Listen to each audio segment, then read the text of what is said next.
Joining me now is Brian, also known as Spades. Brian, thanks for joining us today. Of course. Now, it must be pretty cool to be a pro gamer. I mean, for some people, that's like a dream job. What's the best part for you? Definitely traveling and meeting all the people and going to events. Definitely had some like once-in-a-lifetime experiences a few times, so I'm happy with that.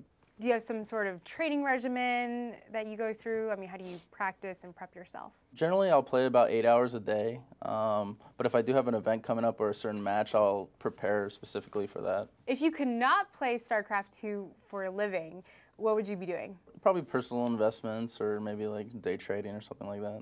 How balanced do you think the game is right now? It definitely keeps changing because the game is still evolving, so it's going to be some time before it's completely balanced, but right now it's pretty solid. What are your thoughts on cheesy versus standard players? Well, I like to think I'm a standard player, so I like to look down on the dirty or cheesier players, but I mean, it's all part of the game, and you want to win, so whatever it takes. Who do you think is the cheesiest player in the first ever IGN Pro League? In the IGN Pro League, it's probably Cats. He does a lot of crazy builds. You really never know what he's going to do, so it's definitely him. Is there a rivalry between you guys? Everyone in the league pretty much has a rivalry with each other, but it's all friendly, so. But if you had to pick one person, who would be your main rival? Well, at the moment it's Sheth, just because I find him intimidating because he's a very classy gentleman, and I like to pretend I'm a classy gentleman as well, so we kind of have a little thing going there. Do you guys go back and forth a lot? Is there a lot of smack talking? Yeah, but we're good friends, so it's all in good fun. So you recently went to Korea to play in the GOM TV Star League qualifiers. You didn't do as well as expected. Why do you think that is? Well, when I first got to Korea, I was actually like sick in bed for 10 days. Then I kind of just rolled out of bed and went to the qualifier, so I definitely wasn't prepared. But I wasn't really expecting to qualify yet, just because I hadn't played with the Koreans and kind of gotten their work ethic in regards to training. So I wasn't expecting too much, but I was definitely let down a little bit by my performance. If you could do it again, what would you do differently? Definitely take it a lot more seriously, have a more structured approach to training. Why do you think the Koreans dominate so much? They're all so much more serious about the game. They all constantly practice together and like analyze all their builds and everything. So it's definitely a lot more structured, and they have set ways of doing things, so there's not as much thinking involved when you have to react to your opponent. So they do a lot better in that regard. Do you think foreigners like Koreans and Europeans could do well in North America, or how do you think they would do?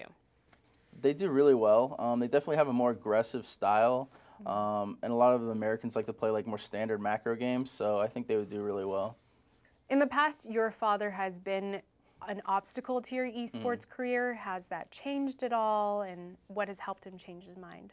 Generally, I think most parents, when your kids are growing up, they want you to, be a doctor or a lawyer or something like that. But I think he's kind of coming around now because he sees that it's actually like a serious career that could happen. So he's definitely come around on that.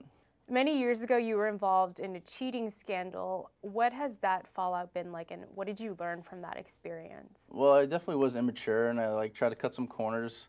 But I've taken a lot of flack for it, and it's definitely made me mature and kind of realize that it's more important than just winning. You need to create a good name for yourself, and kind of, I guess, you want that respect from the community. So I'm doing everything I can to make up for that. But of course, people don't forget. But I hope to do enough positive things that it's kind of in the background. It's in the past. Exactly. What kinds of obstacles or challenges have you faced because of that incident? People don't forget.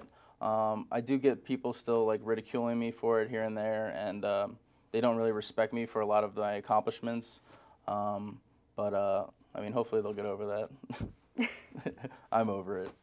And they should be too, right? Mm-hmm. Do you have any personal goals for 2011? Just kind of take my pro gaming career as far as I can. When I started playing StarCraft, I really didn't shoot to be a professional gamer in my career, but it's definitely become a reality pretty quickly, so I'm just going to try to do everything I can to make the best of it. That's interesting. So you never started out with the goal of becoming a professional gamer then? No, not really. I just kind of, I always wanted to be, good, but I never had any, huge aspirations to, go to Korea and all this, so, I feel like I kind of lived the dream, and now it's just, what's the next step? Awesome. Well, good luck to you. Thank you. And thanks for giving us your time. Of course. Anytime.